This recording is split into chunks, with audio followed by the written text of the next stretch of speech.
समस्त को मो चैनल रे सुस्वागत और शुभ अभिनंदन। आज आम पंचम श्रेणी गणित मेला बहिर द्वितीय पाठ भग्न संख्या पाठटी को बुझा और तार प्रश्न उत्तर समाधान करवा। जो मैंने मो चैनल रे प्रथमे अच्छा चैनल को सब्सक्राइब करदेबा।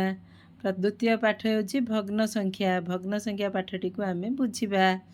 तमन्ना पंचम श्रेणी छात्री ता पाखरे भिन्न आकारर दुईटी चॉकलेट अच्छी। से कहूची जे ताहा पाखरे थिबा चॉकलेट मध्यरु गोटिकर 1/3 अन्यटीर 1/2 अपेक्षा बड़। एडी आमे देखिबा भग्न संख्या होची भग्न माने भाग भाग होइकी रहिबाडा होची भग्न संख्या। एडी 1/3 कहिछि नै 1/3 1/3 रे आमर ऊपर अंश होची कौन लब। तुम सब जानिच टिके बुझे दबा। तल भागटा होची हर नहीं हर 1/3 कहले 3 भागरु 1 भाग। 1/2 कहले कौनसी जिनिसर 2 भागरु 1 भाग। 1 होची लब 2 होची हर। आम एटा सब जानिचे नहीं। तमन्ना कौची गोटिकर 1/3 अंश अन्यटीर 1/2 अपेक्षा बड़। ताहा कौन ठीक यह कहीं बुझाई कुह से ठीक ना भूल बुझे कहबा। दीटा चॉकलेट अच्छी एटा चॉकलेट एटा कौची चॉकलेट 1/2 अंश को चिन्हट कर। 1/2 कहले सब 1/2 रोचे अधा। एटा 4 भाग होइची 1 1 2 3 4 4 भाग होइची नहीं। 1/2 गोटे भाग को 1/4 कहबा आ गोटे भाग को 1/4 कहबा नहीं। एटा अधा अधा अंश को चिन्हट कर। ये देछि चॉकलेट 1/3 अंश को चिन्हट कर। ए चॉकलेट 1/3 अंश होछि एटा चिन्हट कर हैला। हेले यार 1/2 अंश बड़ ना 1/3 अंश बड़ आमे केमिति जानिबा। सेथिमे कहछि आमे केतेबेले कहिबा जे कौनसी जिनिसर 1/2 हेउछि 1/3 अपेक्षा बड़। आमे केतेबेले कहबा जेतेबेले भग्नांश होइथिबो कौन पूर्णांग भग्नांश हबो। पूर्णांग कहले भग्नांश 3/3 ये होछि पूर्णांग नहीं। 2/2 ये होछि पूर्णांग। जेतेबेले पूरा पूरी गोटे जिनिस को गोटे बड़ जिनिस को आमे समान भाग रे व्यक्त करिबा से हबो पूर्णांग। 3 होछि गोटे पूर्णांग 2 होछि गोटे पूर्णांग। दुईटी पूर्णांगर दुईटी भग्न संख्या को तुलना करिबा पई भग्न संख्या गुडी को गोटिए पूर्णांगरु नेबा उचित। जदि दीटा जाक भग्नांश गोटिए पूर्णांग हबो ताहले आमे जानि परिबा जे भग्न संख्या रे बड़ किए सान किए। पूर्णांग माने पूर्ण संख्या जे गोटे पूर्ण संख्या रु आमे जदि नबा जदि हम कहबा 4/5 नहीं 2/5 कहले तमे जानी दबो बड़ किए सान किए। 5 होछि पूर्णांग नहीं बड़ किए सान किए। जोड़ा 5 भाग रु 5टा चॉकलेट रु 2टा नबा 5टा चॉकलेट रु 4टा नबा तमे बड़ सान जानि परिबो ना नहीं कोडा बड़ 4 होछि बड़ आमे जानि परिबा। भग्न संख्या रे पूर्णांग जानिबा पई आमको भग्न संख्या गुडी को पूर्णांग रु नबा होई पड़ियो। गोटे पूर्णांग संख्या रु आमे भग्न संख्या गुडी को नै परियो नहीं। एडी देछि गोटे ग्रिड सह खेलिबा पई देछि। ए ग्रिड कर 1/8 अंश को लाल रंग रे चिन्हित कर। ग्रिड रो 1/8 अंश को देखो एडे 8 भाग होइछि 1 2 3 4 5 6 7 8 8 भाग होइछि। तार 1 भाग को चिन्हट कर। एडा होछि 1 भाग नहीं गोटे पटड़ी होछि 1 भाग। ग्रिड खर 1/6 अंश को सीन एटा तल पटे जे आमे गणिले एडा पखार साइड रु गणिबा 1 2 4 5 6 एडी देछि 6 एटा 6 धाड़ी हेछि। आमे गोटे धाड़ी को चिन्हट करिबा होला। एटा होछि 1/6 सिंदी कहिछि कोन ग्रिड गर 1/12 अंश को हलदिया रंग दियो। 1/12 अंश कहिछि नहीं 12 भाग रे 1/12 अंश को एटा होची 1/12 अंश।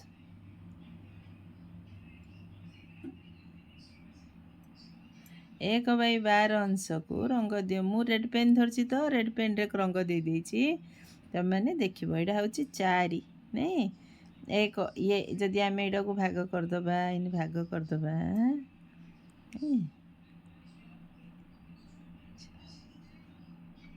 भाग हो गला गोटे गोटे भाग को जदि नबा 1 2 3 4 5 6 7 8 9 10 11 12 भाग होची ना नहीं 12 भागरू एक भाग को सी चिन्हट करिया कही आमको आम 12 भागरू गोटे भाग को मु चिन्हट कर देछि। हाँ कही कौन सी ग्रिडरे 1/3 को देखि पारुछ कि तमे ताइरु 1/3 अंश को देखि पारिबो कि ले कौन पूराटा को आम 3 भाग करवा पूरा आमर पूरा क्षेत्रटा को आम 3 भाग जदि करवा देख मु करुचे एटा गोटे भाग एटा 2 भाग एटा 3 भाग एटा 1 भाग ये 2 ये 3 भाग करदेले आम कही सी 3 भाग को देखिए 3 भाग रु 1 भाग आम सूचित कर परिया ना नहीं कर परिया एटा होची 3 भाग रु 1 भाग बुझी पारल ना नहीं। ठीक अच्छे आम एबे आगु को जिबा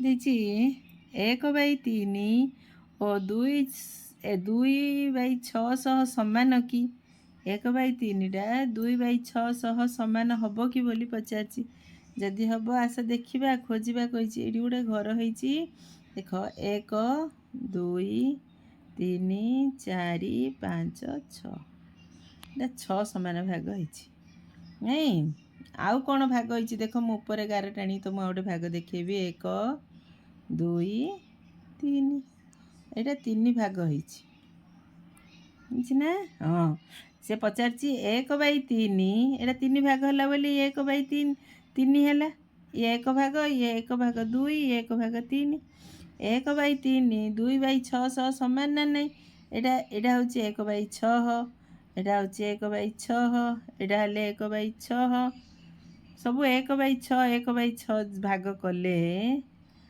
है एटा गोटे भाग होची 1/6 1/6 सब जगह 1/6 ए ऊपर जगह मु कहली 1/3 3 भाग होईची एटा 1/3 नहीं 1/3 हेले 1 1 मिसी 2 है 2/6 2/6 1/3 समान ना नहीं समान आम कहवा हाँ 1/3 2/6 सहित समान अटे एगुड़ी को की संख्या कह जाए यहाँ समभग्न संख्या मध्य कह जाए समभग्न संख्या मध्य कह जाए।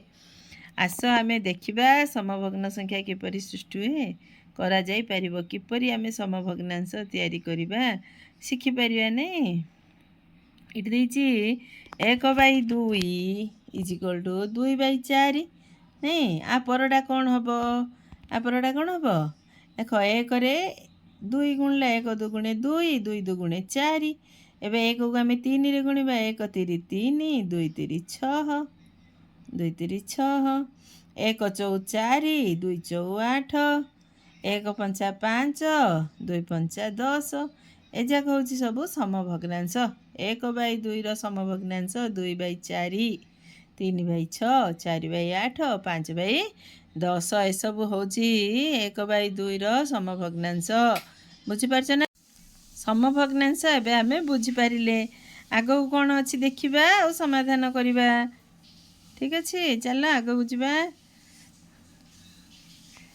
3 किंबा 4 जन दल रे तुमर भग्न संख्या किट रु भिन्न भिन्न भागर खंड व्यवहार करी एक पूर्णांग तैयारी कर तमें 3 4 जन हवा कागज साहाय्य खेली पारिबा नहीं करिकी आमे गोटे पूर्णांग तैयारी करि परिबा मु एडी गोटे तुमको देखौची पूर्णांग भग्नांश करियार गोटे उदाहरण देखौची हला एटा हमर केते गोटे एटा होची गोटे हमर भाबिबा गोटे वृत्त अछि आकु आमे पूर्णांग करिबा एटा कोन एटा अधा हला अधा होची 1/2 नहीं एटा को मु आउथरे भाग कर देइची 1/4 ये 1/4 1/4 ମିଶିକି ଅଧା ହେଲା, ଇଏ ଅଧା ଇଏ ମିଶିକି ପୁରା 1 ହେଲା ନାଇଁ।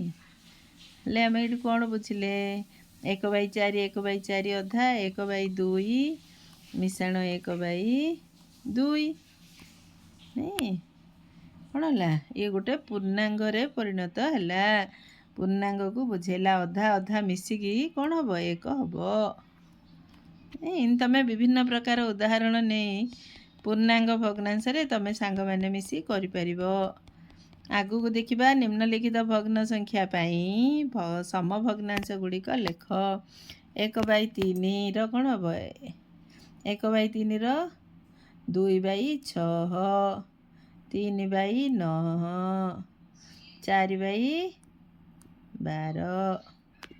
ଠିକ୍ ଅଛି। ତାପରେ ନେକ୍ସଟ କରିବା 1/4ର ସେମିତି 2/8, 3/12, 4/16 ହେଇପାରିବ। ତାପରେ 1/5ର ସମଭଗ୍ନାଂଶ ଲେଖିବା। 1କୁ ଆମେ 2ରେ ଗୁଣିବା। 1 2 2, 5 2 10, 1 3 3, 5 3 15, 1 4 4, 5 କେତେ 20। ଏମିତି ଆମେ ସମଭଗ୍ନାଂଶ କରିପାରିବା। 1/5ର 1/6ର ହେଲେ ଆମେ କରିପାରିବା 1/6, 1 2 2, 6 2 12, 1 3 3, 6 3 18, 1 4 4, 6 4 24, 6 4 24 ହେଇଗଲା। ଏମିତି ଆମେ ସମଭଗ୍ନାଂଶ। ତୁମେମାନେ କ'ଣ କରିବ? 1/7 ତୁମମାନଙ୍କ ପାଇଁ ଘର କାମ। 1/7, 1/8, 1/9ର ସମଭଗ୍ନାଂଶ କରି କମେଣ୍ଟ ବକ୍ସରେ ଜଣାଇବ। ଠିକ୍ ଅଛି। ନେକ୍ସଟ ତାପରେ 1/7, 1/8, 1/9ର ସମଭଗ୍ନାଂଶ ତୁମେମାନେ ନିଜେ ପ୍ରସ୍ତୁତ କରି କମେଣ୍ଟ ବକ୍ସରେ ମୋତେ ଜଣାଇବ। ଆଗକୁ ଦେଖିବା ନେକ୍ସଟ କ'ଣ ଦେଇଛି? ତୁମେ କିଟ୍ ବ୍ୟବହାର କରି ନିମ୍ନଲିଖିତକୁ ଖୋଜ। ତୁମେ ଏହାକୁ ଚିତ୍ରିତ କରି ଯାଞ୍ଚ କରିପାରିବ। ପ୍ରଥମଟି ତୁମ ପାଇଁ ଆଂଶିକ ଭାବରେ ଦିଆଯାଇଛି। ଏଠି ଦେଇଛି 1/6। କେତୋଟି 1/6 ମିଶି 1/3 ହେବ? ଆମେ ଆଗରେ କରିଥିଲେ ନାଇଁ। ଏଇଟା ମୋଟ କେତେଟା ବକ୍ସ ହେଇଛି ତୁମେମାନେ ଜାଣିପାରୁଛ? ମୋଟ 6ଟି ବକ୍ସ ହେଇଛି ନାଇଁ। 6ଟି ବକ୍ସ ହେଇଛି। ସେଥିପାଇଁ କହିଛି 1/6। 6 ଭାଗରୁ 1 ଭାଗ। ଏଇଟା ହେଉଛି ଗୋଟେ 1/6 ନାଇଁ। ସେମିତି ଦେଇଛି 1/3। ଏ ବକ୍ସଟାକୁ ଆମେ 3 ଭାଗ ଯଦି କରିବା, ଇଏ ହେଉଛି 1 ଭାଗ, ଇଏ 2 ଭାଗ, ଇଏ ହେଉଛି 3 ଭାଗ ନାଇଁ। ଠିକ୍ ଅଛି। ହେଲେ 1/3 କେଉଁଟା? ଏଇଟା 1/3। ଏଇରୁ 1/6 ଇଏ ଗୋଟେ 1/6, ଇଏ ଗୋଟେ 1/6 ନାଇଁ। 1/6, 6 ଭାଗରୁ 1 ଭାଗ, 1/6, 6 ଭାଗରୁ 1 ଭାଗ। କେତୋଟି 1/6 ମିଶିଲେ 1/3 ହେବ? ଏବେ କହିପାରିବ ତୁମେମାନେ କେତୋଟି? 2ଟି 1/6 ମିଶି 1/3 ହୁଏ ହେଲା। ଏଠି ସେମିତି ଦେଇଛି କେତୋଟି 1/8 ମିଶି 1/4 ହୁଏ। ଏଠି କେତେ ଭାଗ? ମୋଟ କେତେ ଭାଗ ହେଇଛି? 8 ଭାଗ ହେଇଛି ନାଇଁ। 8 ଭାଗରୁ 1 ଭାଗ ଆମେ ନେବା। ଏଠି 8 ଭାଗ ହେଇଛି। ଉପରେ 4 ଭାଗ, ତଳେ 4 ଭାଗ। ଏଇଟା ଗୋଟେ ହେଉଛି 1/8। ଲେଖିଦେବା 1/8। ଏଇଟା ହେଲେ ଗୋଟେ ହେଉଛି 1/8 ନାଇଁ। ଏଠି ଦେଇଛି 1/4। ଏଇଟାକୁ ଆମେ 4 ଭାଗ କରିବା। ଇଏ ଗୋଟେ ଭାଗ, ଇଏ ଗୋଟେ ଭାଗ, ଇଏ ଗୋଟେ ଭାଗ, ଇଏ ବି ଗୋଟେ ଭାଗ। କେତୋଟି 1/8 ଅଛି ଗୋଟେ ଭାଗରେ? 2ଟି। କେତୋଟି 1/8 ମିଶି 1/4 ହୁଏ? କେତୋଟି? ଏବେ ତୁମେମାନେ କହିଦେବ କେତୋଟି? 2ଟି। 2ଟି 1/8 ମିଶି 1/4 ହୁଏ। ଦେଇଛି କେତୋଟି 1/8 ମିଶି 1/2 ହୁଏ? ଏଇଠି ଆଉଥରେ ସେ ଚିତ୍ରକା ଦେଇଛି। ମୋଟ କେତୋଟି ଭାଗ ହେଇଛି? ମୋଟ 8ଟି ନାଇଁ। 1/8 ମୁଁ ତୁମକୁ କହିଥିଲି ଗୋଟେ ବକ୍ସ ହେଉଛି 1/8। ଇଏ ହେଲେ ଗୋଟେ ହେଉଛି 1/8, 1/8, ଇଏ ବି 1/8। ସେମିତି କହିଛି 1/2। ମୋଟ ଚିତ୍ରକୁ ଆମେ 2 ଭାଗ କରିବା। ପୁଣି ଇଏ ଗୋଟେ ଭାଗ, ଇଏ ଗୋଟେ ଭାଗ, 2 2 ସମାନ। ହେଲେ 1/2ରେ କେତୋଟି 1/8 ଅଛି? 4ଟି 1/8 ମିଶି 1/2 ହୁଏ। କେତୋଟି? ଚାରୋଟି 1/8 ମିଶି 1/4 ହୁଏ। ଚାରୋଟି 1/8 ମିଶି 1/2 ହୁଏ। ଏଠି ନେକ୍ସଟ ପ୍ରଶ୍ନ ଦେଇଛି କେତୋଟି 1/2 ମିଶି କେତୋଟି 1/12 ମିଶି 1/2 ହୁଏ। ହେଲା 12 ଏଠି 12ଟା ଭାଗ ଅଛି। ମୋଟ କେତୋଟି ଘର ଅଛି? 12ଟି ଘର ଅଛି। ହେଲା ଗୋଟେ ଗୋଟେ ଘର 1/12। ଗୋଟେ ଗୋଟେ ବକ୍ସ ହେଉଛି 1/12। ଆକୁ ଅଧା କରିଦେବା। ଦେଖ କେତେଟା 1 2 3 4ଟି ହେଇଛି। ଆକୁ ଅଧା କରିଦେବା। 1/2 କହିଛି କହିଲେ ଅଧା ନାଇଁ। ହଁ କେତୋଟି ବକ୍ସ ଅଛି? 1 2 3 4 5 6। ଅଧାରେ କେତେଟା ବକ୍ସ ଅଛି? 6ଟି। ଏଠି 6ଟି 1/12 ମିଶି 1/2 ହୁଏ। ହେଲା ଏଠି କହିଛି କେତୋଟି 1/12 ମିଶି 1/3 ହେବ। ପ୍ରଥମେ ଆମେ କ'ଣ କରିବା? ଏ ବକ୍ସକୁ ଆମେ 3 ଭାଗରେ ପରିଣତ କରିଦେବା। ଆମେ ଜାଣିଛେ ଗୋଟେ ଗୋଟେ ଘର ହେଉଛି 1/12। ସେଥିପାଇଁ ଆମେ ଆକୁ 3 ଭାଗରୁ 1 ଭାଗ ନେବା। ଏଇଟା ଗୋଟେ ଭାଗ, ଏଇଟା ବି ସେମିତି ଗୋଟେ ଭାଗ, ଏଇଟା ବି ସେମିତି ଗୋଟେ ଭାଗ। ଗୋଟେ ଗୋଟେ ବକ୍ସ ଆମେ 1/12 ଜାଣିଛେ। ହେଲେ ଗୋଟେ ଭାଗରେ କେତୋଟି ବକ୍ସ ଅଛି କ'ଣ ଦେବା? 1 2 3 4। ଚାରୋଟି 1/12 ମିଶି 1/3 ହୁଏ। ହେଲା ଠିକ୍ ସେମିତି କେତୋଟି 1/12 ମିଶି 1/4 ହୁଏ। ଆମେ ବକ୍ସକୁ 4 ଭାଗ କରିଦେବା। ଇଏ ଗୋଟେ ବକ୍ସ, ଇଏ ଗୋଟେ ଭାଗ, ନାଇଁ ସମାନ ଭାଗ କରିଦେବା। ଗୋଟେ ଗୋଟେ ଭାଗରେ କେତୋଟି ଆମର କୋଠରୀ ଅଛି? 1 2 3ଟି। ଆମେ ଜାଣିଛେ ଗୋଟେ ଗୋଟେ କୋଠରୀ କ'ଣ? 1/12। ଗୋଟେ ଗୋଟେ କୋଠରୀ କ'ଣ? 1/12। ହେଲେ ଗୋଟେ ଗୋଟେ ଭାଗରେ କେତୋଟି ଲେଖେ କୋଠରୀ ଅଛି? 3ଟି। 1 2 3। ହେଲେ 3ଟି 1/12 ମିଶି 1/4 ହୁଏ। ହେଲା 3ଟି 1/12 କେତୋଟି? 3ଟି 1/12 ମିଶି 1/4 ହୁଏ। ଠିକ୍ ଅଛି ନେକ୍ସଟ ପ୍ରଶ୍ନକୁ ଯିବା। କେତୋଟି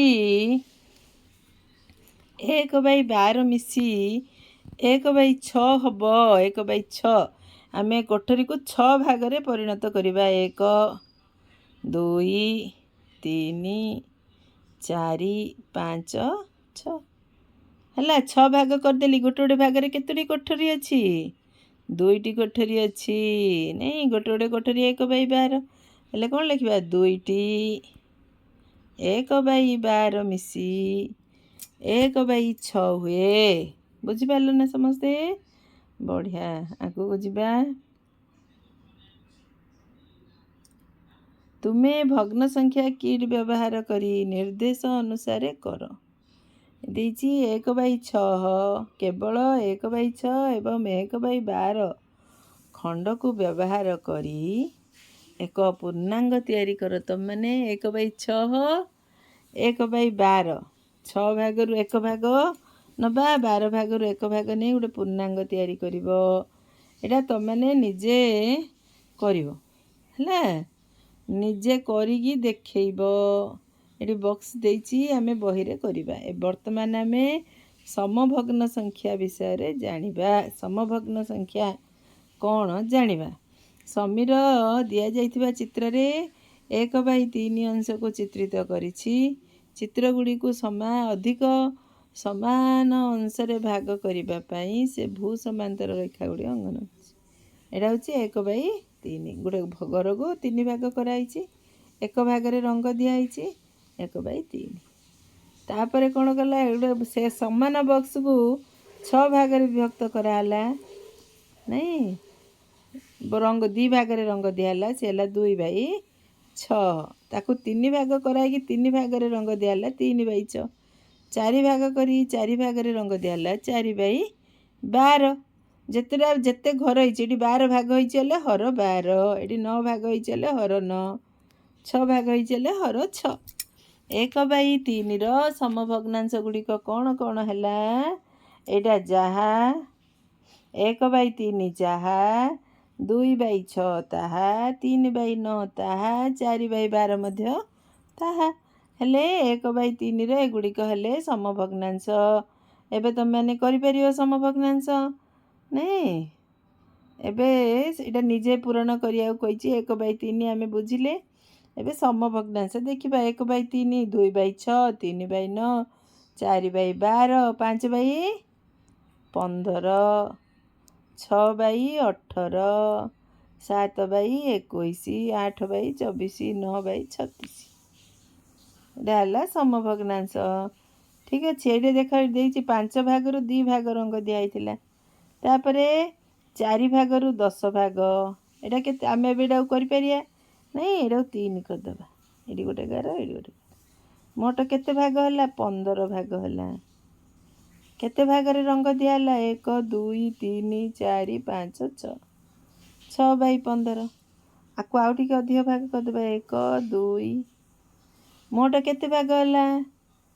1 2 3 4 5 6 7 8 9 10 13 14 15 16 17 18 19 20 ଯେତେ ଭାଗ ହେଲା ସିଏ ହେବ ହର। ରଙ୍ଗ କେତେଟା ଦିଆହେଲା? 1 2 3 4 5 6 7 8 8/20। 2/5ର 2/5 ଯାହା 4/10 ତାହା 6/15 ତାହା 8/20 ମଧ୍ୟ ସମାନ। ଏଯାକ ସବୁ ହେଉଛି ସମଭଗ୍ନାଂଶ। 2/5ର ସମଭଗ୍ନାଂଶ ଗୁଡ଼ିକ ଲେଖ କହିଲେ କ'ଣ କ'ଣ ଲେଖିବା? 4/10 6/15 8/20 ନାଇଁ। 9 ହବ କି? 10/25 ହେଲା। 2 ଆମ ସମଭଗ୍ନାଂଶ ହେବ। ଆଗକୁ ଦେଖିବା। ଏଇଟା ନିଜେ ନିଜେ ସମଭଗ୍ନାଂଶ କରିବାକୁ କହିଛି। 1/7 2/14 3/21। ତମେ ଏମିତି କେତେ ଗୁଡ଼ିଏ ସମଭଗ୍ନାଂଶ ଲେଖିପାରିବ ହେଲା। ବିଭିନ୍ନ ପ୍ରକାରର ସମୟ କଣ୍ଟିନ୍ୟୁ କରିପାରିବା। 1 2 2 7 2 14 1 3 3 7 21 1 4 4 7 28। ତୁମେ 1ରୁ ଅଧିକ ସମଭଗ୍ନାଂଶ ଲେଖିପାରିବ ହେଲା। 3/4 3/4ର ସମଭଗ୍ନାଂଶ କରିବା। 3 1 3 ଅଛି। 3 1 3 ଏଠି ଆମେ 3 2 6 4 2 8 ହେଲା। 3 କି ଆମେ 2ରେ ଗୁଣିଲେ ତାପରେ 3 3ରେ ଗୁଣିବା। 3 3 9 4 3 12 ହେଲା। 3 4 12 4 4 16। ଏମିତି ଆମେ ସମଭଗ୍ନାଂଶ ଯେତିକି ପାରିବ ତୁମେମାନେ କରିବ। ଲବକୁ ଯେତେରେ ଆମେ ଗୁଣିବା ହରକୁ ମଧ୍ୟ ଠିକ୍ ସେତିକିରେ ଗୁଣିବା। ଏଠି 2/3 ଅଛି। 2କୁ 2ରେ ଗୁଣିବା 4 3କୁ ହେଲେ 2ରେ ଗୁଣିବା 3 2 6 2 କି 3ରେ ଗୁଣିବା 2 3 6 3 3 9 2 4 8 3 4 12। ଏମିତି ଆମେ ଭଗ୍ନ ସଂଖ୍ୟା ସମଭଗ୍ନ ସଂଖ୍ୟା ବାହାର କରିପାରିବା। 3/5 3କୁ 2ରେ ଗୁଣିବା 3 2 6 5 2 10 3 3 9 5 3 15 3 4 12 5 3 4 12 5 20।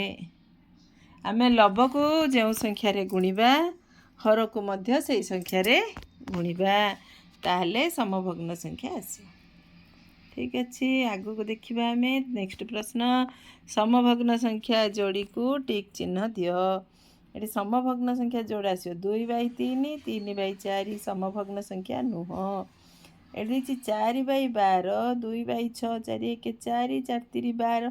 ଏଇଟା ଗ ନମ୍ବର ମଧ୍ୟ ସମଭଗ୍ନାଂଶ ନୁହେଁ। ଏଇଟା ମଧ୍ୟ ଏଇଟା ଦେଖିବା 3/5 6/10। ଏଇଟା ଆମର ସମଭଗ୍ନାଂଶ ହେବ। 2 3 6 2 5 10। ଏଇଟା ସମଭଗ୍ନାଂଶ ନାଇଁ। ଏଇଟା ଦେଖିବା 3 2 6 କାହିଁ ସମଭଗ୍ନାଂଶ ହେଉଛି କି?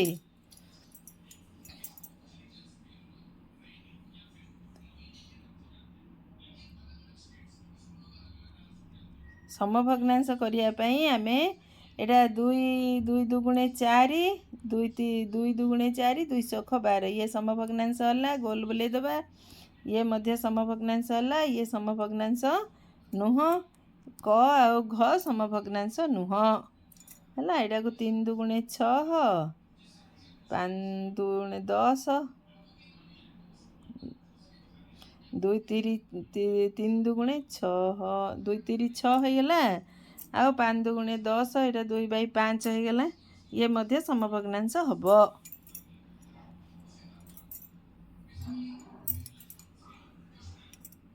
ହେଲା ନା, ଏଇଟା ମଧ୍ୟ ସମଭଗ୍ନାଂଶ ହେବ। ଏ ଯା ସମଭଗ୍ନାଂଶରେ ଆମେ ଗୋଲ ବୁଲାଇବା।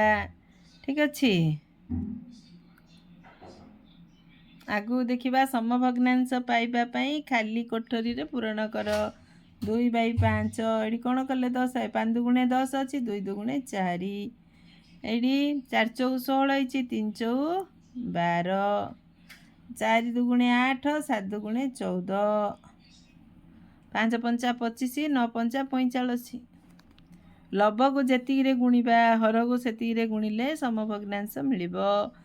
ଏବେ ବର୍ତ୍ତମାନ ବୁଝିବା ସମହର ବିଶିଷ୍ଟ ଭଗ୍ନ ସଂଖ୍ୟା ମଧ୍ୟରେ ତୁଳନା। ଆମେ ସମହର, ହର ଯଦି ଆମର ସମାନ ଥିବ ଆମେ ତୁଳନା କରିପାରିବା। ଦେଖ ଏଠି ଦେଖେଇଛି ହର, ମୁଁ ଆଗରୁ ବୁଝେଇଛି ଭଗ୍ନ ସଂଖ୍ୟାର ଯାହା ତଳ ଭାଗରେ ରହୁଛି ସିଏ ହର। ଏଠି ହର ହେଉଛି 3, ଦୁଇଟା ଯାକ 3 3 ସମହର ହେଇଗଲା। ଆମେ ଆରେ ବଡ଼ ସାନ କେମିତି ଜାଣିବା? ଯାହାର ଲବ ବଡ଼ ସିଏ ବଡ଼। ହେଲା। ସମହର ବିଶିଷ୍ଟ ଭଗ୍ନାଂଶରେ ଯାହାର ଲବ ବଡ଼ ସେଇ ଭଗ୍ନାଂଶ ବଡ଼। ଏଠି ତୁମେ ଆରାମରେ କରିପାରିବା। 1/4, 3/4 ଲବ ବଡ଼ ବଡ଼। ଏଠି 8 8 ଅଛି, ଲବ କାହାର ଲବ ବଡ଼? ଲବ ବଡ଼ ଯାହାର ସିଏ ବଡ଼ ହେବ। ବଡ଼ ଲବ ବଡ଼ ଏଠି ଅଛି, ଏଇଟାର ଲବ ବଡ଼ ଏଠି ଅଛି। ଯାହାର ଲବ ବଡ଼ ସେ ଭଗ୍ନ ସଂଖ୍ୟା ବଡ଼ ହେବ। ହେଲା। ଏଇଟା ହେଲା ସମହର ବିଶିଷ୍ଟ ଭଗ୍ନାଂଶ। ଆମେ ମନେ ରଖିବା ସମହର ବିଶିଷ୍ଟ ଭଗ୍ନାଂଶରେ ଯାହାର ଲବ ବଡ଼ ସେଇ ଭଗ୍ନାଂଶ ବଡ଼। ସମଲବ ବିଶିଷ୍ଟ ଭଗ୍ନାଂଶକୁ ଆମେ ଯଦି ତୁଳନା କରିବା ଆମେ ସବୁବେଳେ ମନେ ରଖିବା ସମଲବ ଭଗ୍ନାଂଶର ଉପର ଭାଗରେ ଯିଏ ରହୁଛି ସେ ହେଉଛି ଲବ। ସମଲବ ବିଶିଷ୍ଟ ଭଗ୍ନାଂଶରେ ଯାହାର ହର ସାନ ହର ଏଠି ଦେଇଛି ଦେଖିଦେବା 4/6, 4/5। ଲବ ଦୁଇଟା ଯାକ ସମାନ ଅଛି। ଏବେ ଆମେ ହରକୁ ଦେଖିବା। ହର ଯାହାର ସାନ ସେ ଭଗ୍ନାଂଶ ସାନ ହେବ। ଏଠି ଦେଇଛି ଟିକେ ଦେଖିଦିଅ, ପରଟାଟାକୁ ଏଠି 5 ଭାଗ କରିଛି। 1 2 1 2 3 4 5। ନାଇଁ, ଏଇଟାକୁ 4 ଭାଗ କରିଛି। 1 2 3 4। ଯିଏ ବଡ଼, ଯାହା ପାଖରେ ଯାହାର ହର ସାନ, ହର ଯେଉଁଟା ସାନ ଏଇଟା 5 ସାନ ଅଛି, ଇଏ ବଡ଼। ତୁମେ ସବୁବେଳେ ସେଇଟାକୁ ଦେଖିକି ଠିକ୍ କରିଦେବା। ଲବ ସମାନ ହର ସାନ, ଲବ ସମାନ ହର ସାନ। ଏଠି 6/9, 6/10 ଲବ ସମାନ ଅଛି। ସାନ କିଏ? 9। 4/9, 4/10 କିଏ ସାନ ହେବ? ବଡ଼ କିଏ ହେବ ସାନ କିଏ ହେବ ଜାଣିପାରିଲ ତ? ଯିଏ ଯାହାର ସାନ ସିଏ ବଡ଼ ହେବ। 5/7, 5/6 ଯାହାର ହର ହେଉଛି ସାନ ସିଏ ବଡ଼। 7/9, 7/11 9 ସାନ ଅଛି, ସିଏ ବଡ଼ ହେବ। ହେଲା। 1 ଠାରୁ ବଡ଼ ହୋଇଥିବା ଭଗ୍ନ ସଂଖ୍ୟା ଆମେ ଜାଣିବା। କେମିତି ଜାଣିବା? 1 ଠାରୁ ଗୋଟେ ଭଗ୍ନ ସଂଖ୍ୟା ବଡ଼ ବୋଲି ଆମେ କେମିତି ଜାଣିବା? 1 ଠାରୁ ଗୋଟେ ଭଗ୍ନ ସଂଖ୍ୟାଟା ବଡ଼ ବୋଲି ଆମେ ଜାଣିବା ପାଇଁ ପ୍ରଥମ କଥା ହେଲା ଯାହାର ଲବ ବଡ଼, ଲବ ବଡ଼ ହରଠୁ ଲବ ବଡ଼ ହେଇଥିବ ସେ ହେଉଛି 1 ଠାରୁ ବଡ଼ ଭଗ୍ନାଂଶ। ନାହିଁ, ଏଇଟା ତୁମେ ଜାଣିପାରିବ। ଯାହାର ହର ଆଉ ଲବକୁ ଦେଖିବା, ହର ଠାରୁ ଲବ ଯଦି ବଡ଼ ଅଛି ତାହେଲେ ସିଏ 1 ଠାରୁ ବଡ଼ ଭଗ୍ନାଂଶ ବୋଲି ଆମେ ଜାଣିପାରିବା। ନାହିଁ କ'ଣ ଏଠି ଦେଇଛି? ଏଠି ପରଟାଟା ଏଠି ଦେଇଛି।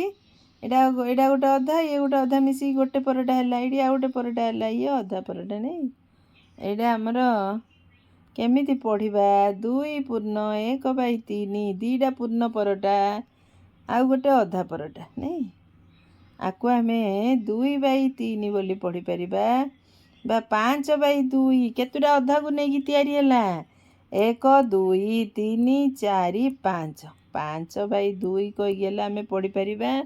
ଆଉ କ'ଣ କରିବା? 2 ପୂର୍ଣ୍ଣ 1/2 ବୋଲି ମଧ୍ୟ ପଢ଼ିପାରିବା। ଆକୁ ଆମେ କହିବା ଅପ୍ରକୃତ ଭଗ୍ନାଂଶ। ଆକୁ କହିବା ଆମେ ମିଶ୍ର ଭଗ୍ନାଂଶ। ନାହିଁ, ଅପ୍ରକୃତ। ଭଗ୍ନାଂଶ ତିନି ପ୍ରକାରର, ଅପ୍ରକୃତ, ପ୍ରକୃତ ଆଉ ଗୋଟେ ହେଲା ମିଶ୍ର ଭଗ୍ନାଂଶ। ଆକୁ ଆମେ କହିବା ମିଶ୍ର ଭଗ୍ନାଂଶ। ଠିକ୍ ଅଛି। 1/2 1/2 ହେଉଛି ପ୍ରକୃତ ଭଗ୍ନାଂଶ। ପ୍ରକୃତ ଭଗ୍ନାଂଶର ଲବ ସବୁବେଳେ ସାନ, ଅପ୍ରକୃତ ଭଗ୍ନାଂଶର ଲବ ସବୁବେଳେ ବଡ଼। ହେଲା, ଅପ୍ରକୃତ ଭଗ୍ନାଂଶକୁ ଆମେ ମିଶ୍ର ଭଗ୍ନାଂଶରେ ପରିଣତ କରିପାରିବା। ବୁଝିପାରିଲ? ଭଗ୍ନାଂଶ ତିନି ପ୍ରକାରର, ପ୍ରକୃତ ଭଗ୍ନାଂଶ, ଅପ୍ରକୃତ ଭଗ୍ନାଂଶ, ମିଶ୍ର ଭଗ୍ନାଂଶ। ଠିକ୍ ଅଛି, ବୁଝିପାରିଲ ନା? ପ୍ରକୃତ, ଅପ୍ରକୃତ, ମିଶ୍ର ଭଗ୍ନାଂଶ। ଆମେ ପାଞ୍ଚଟା ଅଧାକୁ ନେଇକି ଆମର 5/2 ହେଲା। 5/2 ହେଉଛି ଆମର ଅପ୍ରକୃତ ଭଗ୍ନାଂଶ। 5/2କୁ ଆମେ ଯଦି ମିଶ୍ର ଭଗ୍ନାଂଶ କରିବା, ଦୁଇଟା ବଡ଼ ପରଟାକୁ ନେଇକି ତିଆରି ହେଲା 2 ପୂର୍ଣ୍ଣ 1/2। ଏମିତି ମଧ୍ୟ ଆମେ ପଢ଼ିପାରିବା। ହେଲା, ଆମେ ଏ ପ୍ରକାର ମଧ୍ୟ ପଢ଼ିପାରିବା। କେତୋଟି ଅଧାକୁ ନେଇକି ସିଏ ତିଆରି ହେଲା ଆମେ ଦେଖିବା। ଅଧା, ଇଏ ଗୋଟେ ଅଧା, ଇଏ 2, ଇଏ 3, ଇଏ 4, ଇଏ ଅଧା 5, 5ଟାକୁ ନେଲା 2କୁ 2, 5/2। ହେଲା, 2/2ର ଅର୍ଥ ହେଉଛି 1। 4/2ର ଅର୍ଥ ହେଉଛି 4/2ର ଅର୍ଥ ହେଉଛି 2। 4/2, 2 1 2, 2 2 4, 2 ଆସିଲା। 4/2ର ଅର୍ଥ ହେଉଛି 2। ଏମିତି ଆମେ ବାହାର କରିବା। 3ଟି ପରଟା ଦେଇଛି, ତାର କେତେଟା ଅଧା ଥିବ? 3ଟି ପରଟା, ଗୋଟେ ପରଟାରେ 2ଟା, 3ଟି ପରଟାରେ ଆମେ 6ଟି ଅଧା ପାଇବା। 6ଟି 1/2 ପାଇବା। 1 2 3 4 5 6, 1 2 3 4 5 6, 6ଟି ଅଧାକୁ ନେଇ 3 ହେଲା ନାଇଁ? ହେଲେ କେତୋଟି ଅଧାକୁ ନେଇ 4 ହେବ? ମୋତେ ତୁମେମାନେ କମେଣ୍ଟ ବକ୍ସରେ ଲେଖିକି ଜଣେଇବ। ହେଲା, 7 ଖଣ୍ଡ ଅଧା ପରଟା ଥିଲା ଜେଜେମା ପାଖରେ। 7 ଖଣ୍ଡ ଅଧା ପରଟା ଥିଲା। 7 ଖଣ୍ଡ ବୋଲେ ଅଧା ଅଧା 7ଟା ଥିଲା। 1/2 1/2 1/2 1/2 1/2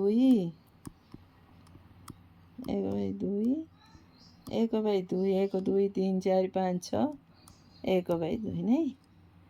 ସେ କେତୋଟି ପରଟା ଖାଇଲେ? ଅଧା ଅଧା ମିଶିକି ଗୋଟେ ହେଲା, ଆଉ ଅଧା ମିଶିକି ଗୋଟେ ହେଲା, ଆଉ ଅଧା ମିଶିକି ଗୋଟେ ହେଲା। କେତେଟା ଖାଇଲେ? 1 2 3ଟି ପରଟା ଆଉ ଅଧା ପରଟା ସିଏ ଖାଇଲେ ଜେଜେମା। ନାଇଁ, ତୁମେ ଏମିତି ମଧ୍ୟ ଖୋଜିକି ବାହାର କରିପାରିବ। ଜେଜେମା କେତୋଟି ପରଟା ଖାଇଲେ? 7 ଖଣ୍ଡ ପରଟା। ଯଦି 7 ଖଣ୍ଡ ଅଧା ପରଟା ଖାଇଲେ, କହିଲେ 3ଟି ଆଉ ଅଧା ପରଟା ଖାଇଲେ। ନାଇଁ, ତୁମମାନେ ଏମିତି ମଧ୍ୟ ବାହାର କରିପାରିବ।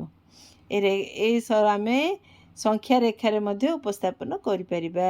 ନାଇଁ, ଏଠି ରମଣ 6 ଖଣ୍ଡ ଅଧା ପରଟା ଖାଇଲା। 6 ଖଣ୍ଡ, ଏଇଟା ଗୋଟେ ଅଧା, ଇଏ ଗୋଟେ ଅଧା, ଇଏ ଗୋଟେ ଅଧା, 6ଟା ଅଧା ଖାଇଲା। 1 2 3, 6ଟା ଅଧା ଖାଇଲା, 3ଟା ପରଟା ଖାଇଲା। ନାଇଁ, ତୁମେ ଅଧା ଉପସ୍ଥାପନ କରି ମଧ୍ୟ 1/2 ଦ୍ୱାରା ତୁମେ ଜାଣିପାରିବ। ଏ ଦୁଇଟାକୁ ତୁମେ ଜେଜେବାପାଙ୍କର ପରଟାର ପରିମାଣ, ବାପାଙ୍କ ପରଟାର ପରିମାଣକୁ ତୁମେ ବାହାର କରିକି ଦେଖେଇବ। ହେଲା, ଏବେ ଆମେ ବୁଝିବା ଅଧା 1/2 1/2। 1ରେ କେତୋଟି 1/2 ଅଛି? 1ରେ 2ଟି 1/2 ଅଛି। ଅଧା 1/2 1/2, 2ଟି 1/2କୁ ନେଲେ ଗୋଟେ ହେଉଛି ନାଇଁ, 1 ହେଉଛି। ଠିକ୍ ସେମିତି କେତୋଟି 1/4କୁ ନେଲେ 1 ହେବ? 1 ପରଟାକୁ 4 ଭାଗ କରାଯାଇଛି। 1 2 3 4, 4ଟି 4/4 କହିଲେ 4ଟି। 4ଟି 1/4କୁ ନେଲେ 1 ହେବ। 4ଟି 1/4କୁ ନେଲେ ଆମର 1 ହେବ। ନାଇଁ, ହେଲେ ଏଇଟା 4ଟି ନେଲା 1, ଇଏ 2, ଇଏ 1/4 ନାଇଁ, 2 ପୂର୍ଣ୍ଣ 1/4 ହେଲା। ହେଲେ 1 2 3 4 5 6 7 8, 1 9। ଆକୁ ଆମେ ଆଉ କେମିତି ଲେଖିପାରିବା? 9/4 ହେଲେ ଲେଖିପାରିବା। ଆକୁ ଆମେ 2 ପୂର୍ଣ୍ଣ 1/4 ଲେଖିପାରିବା। 9/4 ହେଲେ ଆମେ ଲେଖିପାରିବା। ହେଲା, ଦେଖ 9/4 ହେଲେ ଲେଖିପାରିବା। 2 ପୂର୍ଣ୍ଣ 1/4 ହେଲେ ଆମେ ଲେଖିପାରିବା। ଠିକ୍ ଅଛି। ତମେ ଏମିତି ମଧ୍ୟ କରିପାରିବ। ଏଠି ରମଣ 7 ଖଣ୍ଡ 1/4 ନେଲା। 7 ଖଣ୍ଡ 1/4 ମୁଁ ତମକୁ ଦେଖେଇ ଦେଉଛି 1/4 ଏ ଗୋଟେ ଭାଗ ହେଉଛି 1/4 ଇଏ 1/4 ଇଏ 1/4 ଏଇଟା ହେଲେ 1/4 1/4 1/4 1/4 ନାଇଁ ଏଇଟା ହେଇଗଲା 2 ଯେଉଁଟାକି 2 ଏଇଟା ହେଲେ 1/4 ନେବା ନା 1/4 ସେ କେତେ ଖଣ୍ଡ ନେଲା 7 ଖଣ୍ଡ 1/4 1 2 3 4 5 6 7 ଖଣ୍ଡ ସିଏ ନେଲା ନାଇଁ ହେଲେ ଗୋଟେ ପୁରା ପରଟା ନେଲା 7/7 ଖଣ୍ଡ ନେଲା ହେଲେ 7/4 ଏଟାକୁ ଆମେ ଏମିତି 7/4 ଭଗ୍ନାଂଶ ଲେଖିପାରିବା। ଆଉ କେମିତି ଲେଖିପାରିବା 4ଟିରେ 1 ହେଉଛି 1 ପୂର୍ଣ୍ଣ 3/4 ମଧ୍ୟ ଆମେ ଲେଖିପାରିବା ହେଲା। ଏମିତି ହେଲା ଆମେ ଲେଖିପାରିବା ଭଗ୍ନାଂଶକୁ ସେଇଟା 4 ଭାଗରେ ଏଇଟାକୁ 3 ଭାଗରେ ହେଲେ ଆମେ କରିପାରିବା ହେଲା। ଗୋଟେ ପରଟାକୁ ସମାନ 3 ଭାଗ କରିବା କେତେଟା 1/3 ମିଶିଲେ 1 ହେବ କେତୋଟି 1/3 ମିଶିଲେ 1 ହେବ ଦେଖ 1/3 1/3 1/3 ହେଲା 3/3 ତାପରେ ହେଲା 1 3ଟି 1/3 ମିଶିଲେ 1 ହେବ କେତୋଟି 1/5 ମିଶିଲେ 5 ହେବ କେତୋଟି 5ଟି 1/5 ମିଶିଲେ 1 ହେବ। ଏଇଟା ଆମେ ମନେ ରଖିବା ହେଲା ନା ମନେ ରଖିକି ଆମେ ପାଠ ବୁଝିବା କେତୋଟି 1/7 ମିଶିଲେ 7 ହେବ କେତୋଟି 7ଟି 1/7 ମିଶିଲେ 7 ହେବ। ଏଠି ପରଟା ଓ ସଂଖ୍ୟା ରେଖା ବ୍ୟବହାର କରି ଭଗ୍ନ ସଂଖ୍ୟା ଗୁଡ଼ିକୁ ତୁମେ ଖାତାରେ କରି ଦେଖାଅ। ସଂଖ୍ୟା ରେଖା ବ୍ୟବହାର କରିଗଲା ଆମେ କରିପାରିବା ଏଠି ଦେଇଛି 2/3 ପାଇଁ ଆମେ ଗୋଟେ ସଂଖ୍ୟା ରେଖା କରିବା ଏଇଟା ଆମର 0 2/3 କହିଛି ଏଇଟା ଆମର 1 ହେଲା। ଆକୁ ଆମେ କ'ଣ ଏଇଟା 1 ଆକୁ ଆମେ କ'ଣ କରିବା 3 ହର ଦେଇଛି 3 ଭାଗ କରିଦେବା ହେଲେ 1/3 1/3 ଏଇଟା ହେଲେ 1/3 ହେଲା। ଏଇଟା ହେଉଛି 2 ଏଇଟା ହେଉଛି ଆମର 2/3 1/3 2/3 ଏଇଟା 3/3 ହେଉଛି 1 ଏଇଠୁ ଏତିକି ହେଉଛି ଆମର 2/3 ହେଲା। 3/5କୁ ହେଲେ ଆମେ ସଂଖ୍ୟା ରେଖାରେ ଉପସ୍ଥାପନ କରିପାରିବା। ଗୋଟେ ସଂଖ୍ୟା ରେଖା ବାହାର କରିବା ଏଠି ଦେଇଛି କେତେ 5/3 ଗୋଟେ ସଂଖ୍ୟା ରେଖା ନେବା ହେଲା। ଏଇଟା 0 ଏଇଟା 1 ଏଇଟା 2 ଆକୁ ଆମେ 3 କହିଛି ଗୋଟେ ଭାଗକୁ ଆମେ 3 ଭାଗ କରିବା ହେଲା 1/3 2/3 3/3 4/3 5/3 ହେଲା। ଏଇଠୁ ଏଇଟା ହେଉଛି 5/3 3/3 ହେଇଗଲା 1 3/3 ହେଇଗଲା 1 ଆଉ ରହିଲା 2ଟା ହେଲା ତ ଏଇଟାକୁ ଆମେ କେମିତି ଲେଖିବା 5/3 ଲେଖିପାରିବା ନଚେତ 1 ପୂର୍ଣ୍ଣ 2/3 ହେଲେ ଆମେ ଲେଖିପାରିବା 1 ପୂର୍ଣ୍ଣ 2/3 ହେଲେ ଆମେ ଲେଖିପାରିବା। ଏଇଟା କେମିତି ବାହାର କରାହେଉଛି ଜାଣିଛ ନା ଲବକୁ ହରରେ ହରିବା ଲବ ହେଉଛି 5 ହର ହେଉଛି 3 ହରିବା 3 1 3 ଆସିଲା 3 1 3 ବଳିଗଲା ଭାଗ ଶେଷ 2 ସବୁବେଳେ 3 ଆମର ରହିବ ହରରେ ପୂର୍ଣ୍ଣ ସଂଖ୍ୟା ହେଇଗଲା 3 ଆଉ ଯେତିକି ବଳିକିଲା ଆମର ଭାଗଫଳ ହେଉଛି 1 ପୂର୍ଣ୍ଣ ସଂଖ୍ୟା ହେବ 1 ହର ହେବ 3 ଟିକେ ଲିଭେଇଦେବା ହେଲା। ଟିକେ ବୁଝିବା କେମିତି ଆମେ ମିଶ୍ର ଭଗ୍ନାଂଶରେ ପରିଣତ କରିବା କେମିତି ମିଶ୍ର ଭଗ୍ନାଂଶରେ ପରିଣତ କରିବା ମୁଁ ଟିକେ ବୁଝାଇ ଦେଉଛି 5କୁ 3ରେ ହରିବା 3 1 3 ବଳିଗଲା 2 ଆମର ଭାଗ ଫଳ ଯାହା ଆଇବ ସିଏ ହେବ ପୂର୍ଣ୍ଣ ସଂଖ୍ୟା ଭାଗ ଶେଷ ଯାହା ଆଇବ ସିଏ ହେବ ଲବ ଆଉ ଆମର ଭାଜକ ଯାହା ଅଛି ସିଏ ହେବ ହର 1 ପୂର୍ଣ୍ଣ 2/3 ହେଲା। ଏମିତି ତମେ କରିପାରିବ, ସଂଖ୍ୟା ରେଖାକୁ ଉପସ୍ଥାପନ କରିପାରିବ। ଠିକ୍ ଅଛି, ଆମେ ସଂଖ୍ୟା ରେଖାରେ ବୁଝିଲେ।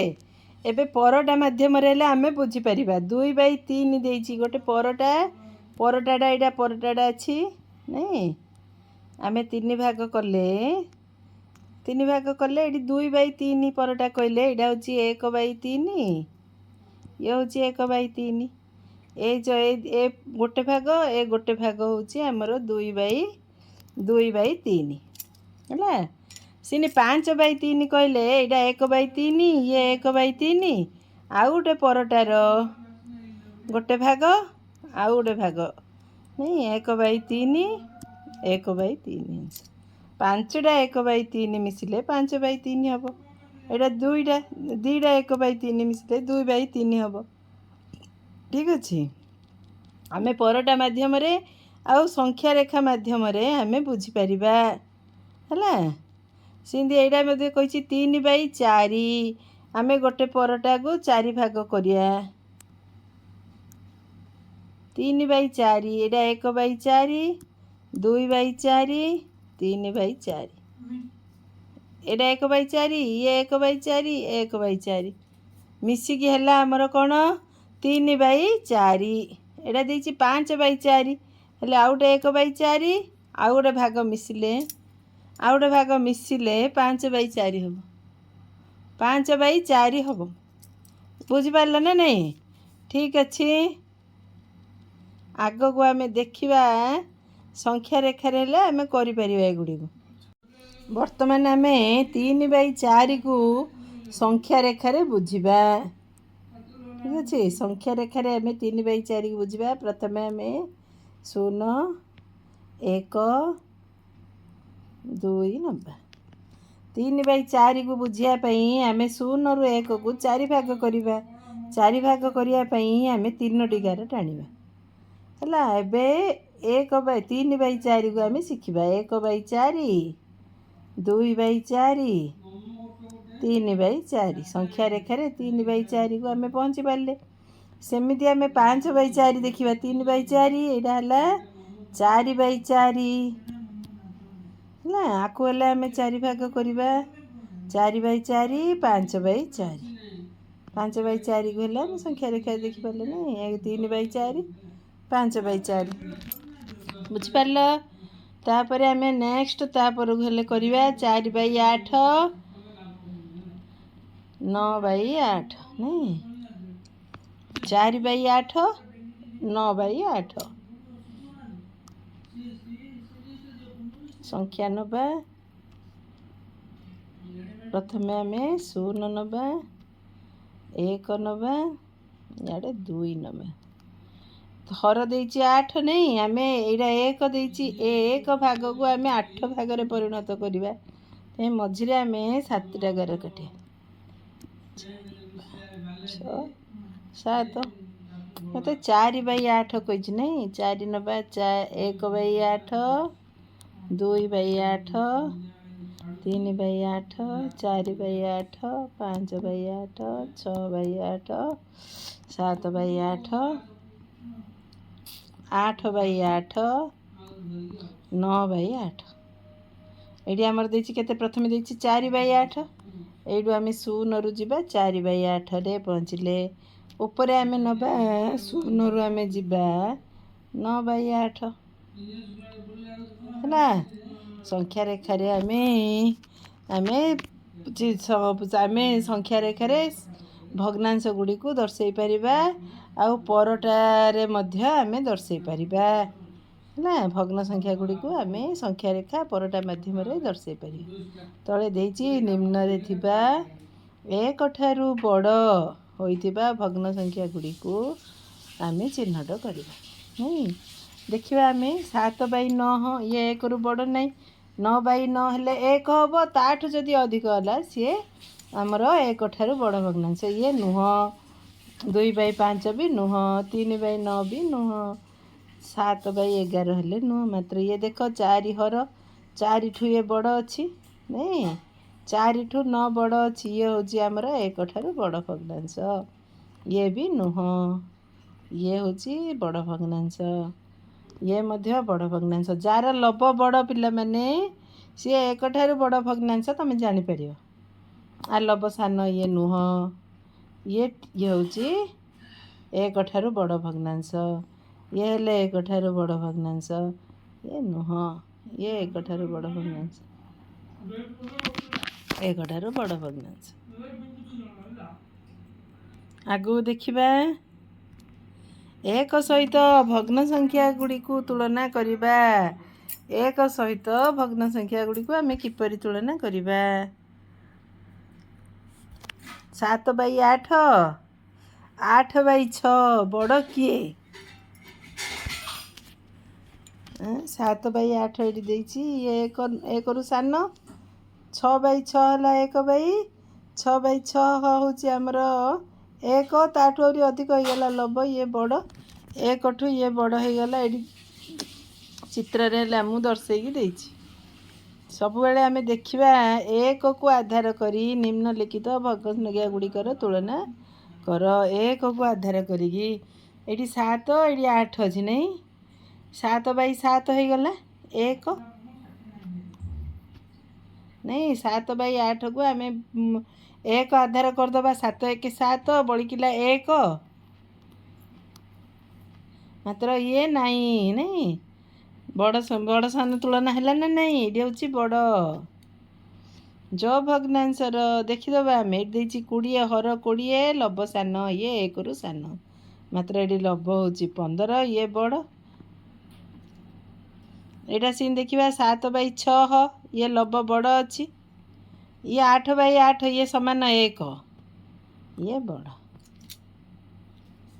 ହେଲା। ଆଉ ତାପରଟା ଦେଖିବା 6/6 ହେଲା 1, ଇଏ ହର 12 ଅଛି, ଲବ 19 ଅଛି, ଇଏ 1ରୁ ଅଧିକ। 9/12, 4/5, ଇଏ ବି ହରଠୁ ଲବ ଅଧିକ ଅଛି, 1ରୁ ଅଧିକ। ଇଏ 5/15 ହେଉଛି 3, 4/16 ହେଉଛି 4, 5 1 5, 5 3 15, 3 ହେଇଗଲା, 4 1 4, 4 4 16, 4 ହେଇଗଲା ବଡ଼। 3 ଆଉ 4 ଭିତରେ ବଡ଼ କିଏ? ତୁଳନା କରିକି ଆମେ ଜାଣିପାରିବା ବଡ଼ ସାନ ମଧ୍ୟ। ଆମେ ଭଗ୍ନ ସଂଖ୍ୟାରେ ବଡ଼ ସଂଖ୍ୟା ବଡ଼ ସାନ ସଂଖ୍ୟା ହେଲେ ଆମେ ଜାଣିପାରିବା ନା। ଅଧାକୁ ଆଧାର କରି ଭଗ୍ନ ସଂଖ୍ୟା ଗୁଡ଼ିକୁ ତୁଳନା କର। ଅଧା 4/8 = 1/2, 4ଟା 1/8ର 8 ଭାଗରୁ 4 ଭାଗ, ଏଇଟା ହେଉଛି 8 ଭାଗରୁ 4 ଭାଗ ନେଇଛି, ଏଇଟା 2 ଭାଗରୁ 1 ଭାଗ, ଏଇଟା ଯାହା ଏଇଟା ତାହା ନାହିଁ। ଅଧାକୁ ହେଲେ ଆମେ 3/6 କହିଲେ 1/2କୁ ବୁଝାଉଛି। 3/6, 1/3, 1/6, 2/6, 1/6, ଇଏ 1/6, 1/6, 3ଟା 1/6 ମିଶିଲୁ 3/6 ହେଲା। 3/6 ଯାହା 1/2 ମଧ୍ୟ ତାହା। ଆମେ ଅଧାକୁ ଦେଖିକି ଏଠି କହିଛି ଯେଉଁ ଭଗ୍ନାଂଶ ଗୁଡ଼ିକ ଅଧାକୁ ବୁଝାଉଛି ଆମେ ଗୋଲ ବୁଲେଇବା, ଏଇଟା ଅଧାକୁ ବୁଝାଉଛି ନାଇଁ। କେମିତି ବୁଝାଉଛି ଜାଣିଛ ନା? ଏଇ 2 1 2, ଆକୁ ଆମେ କାଟିଦେବା, 2 1 2, 2 2 4, ଅଧାକୁ ବୁଝେଇଲେ ନା। ସେମିତି ଆମେ ଅନ୍ୟ ଭଗ୍ନାଂଶ ଗୁଡ଼ିକୁ ଦେଖିବା, କେଉଁଟା ଅଧାକୁ ବୁଝାଉଛି ତା ପାଖରେ ଆମେ ଗୋଲ ବୁଲେଇବା, ଏଇଟା ଗୋଟେ ବୁଝାଉଛି ନାଇଁ। ଆଉ କେଉଁଟା 7 ହେଲେ ବୁଝାଉଛି, 7 1 7, 7 2 14, 5 1 5, 5 2 10, 8 1 8, 8 2 16, ଏଇଟା ବୁଝାଉନି ନାଇଁ। ଏଇଟା ବୁଝାଉଛି 6 1 6, 6 2 12, 10 1 10, 10 2 20, ମାତ୍ର ଏଇଟା ବୁଝାଉନି ନାଇଁ। ଅଧାକୁ ବୁଝାଉଥିବା ଏଇଠି ଆଉଥରେ କହିଛି, ତଳେ ଦିଆଯାଇଥିବା କୋଠରୀରେ କିଛି ଭଗ୍ନ ସଂଖ୍ୟା ଲେଖାଯାଇଛି, ଅଧାରୁ କମ୍ ଥିବା ଭଗ୍ନ ସଂଖ୍ୟା ଗୁଡ଼ିକୁ ଗୋଲ କରି ଦେଖାଅ। ଯେଉଁଟା ଅଧାରୁ କମ୍ ଅଛି, ଆମେ ଅଧା ଦେଖିବା ପାଇଁ ପ୍ରଥମେ ହରକୁ ଦେଖିବା। 9ର ଅଧା କେତେ? 4.5, 4ଠୁ ଇଏ କମ୍ ଅଛି, ଇଏ ଅଧାକୁ ବୁଝାଉନି, ବୁଝାଉଛି କି ନାହିଁ? ଆକୁ ଗୋଲ ବୁଲେଇନି, ଏଇଟା ଅଧାକୁ ବୁଝାଉଛି। ସେ କହିଛି ଅଧାରୁ କମ୍ ଥିବା ଭଗ୍ନ ସଂଖ୍ୟା ଗୁଡ଼ିକରେ ଗୋଲ ବୁଲାଅ। ଇଏ କମ୍ ଅଛି, ଆକୁ ଗୋଲ ବୁଲେଇ ଦେବା। ଇଏ ସମାନ ଅଧା ଅଛି, ଗୋଲ ବୁଲେଇବାନି। ଏଇଟା ଅଧାରୁ ଅଧିକ ଅଛି, ଇଏ ଅଧାରୁ ଅଧିକ ଅଛି ନାଇଁ, ଏ ଜାଗାରେ ଗୋଲ ବୁଲେଇବାନି। ଯେଉଁ ଜାଗା ଅଧାରୁ କମ୍ ଥିବା, ଏଇଟା ଅଧାରୁ କମ୍ ଅଛି, ଗୋଲ ବୁଲେଇବା ହେଲା। ଆଉ କେଉଁଟା ଅଧାରୁ କମ୍ ଅଛି? ଦେଖ, ଏଇଟା ବି ଅଧାରୁ କମ୍ ଅଛି, ଏଇଟା ଗୋଲ ବୁଲେଇବା। ଇଏ ବି ଅଧାରୁ କମ୍ ଅଛି, ଆରେ ଗୋଲ ବୁଲେଇବା। ଇଏ ବି ଅଧାରୁ କମ୍ ଅଛି, ଇଏ ବି ଅଧାରୁ କମ୍ ଅଛି। ଆମେ ସବୁବେଳେ ହରକୁ ଦେଖିବା। ହର 9, 9ର ଅଧା କେତେ? 4, 4.5 ତାଠୁ କମ୍ ଅଛି। ଦେଖ 3, 2.1 କମ୍ ଅଛି, 31 ଅଛି, 15.5 ନାଇଁ, ଖାଲି 15 ଅଛି। 18ର ଅଧା କେତେ? 9, 9ରୁ ଆହୁରି କମ୍ ଅଛି, 15ର ଅଧା 7.5, ଏଇ 3 ଅଛି।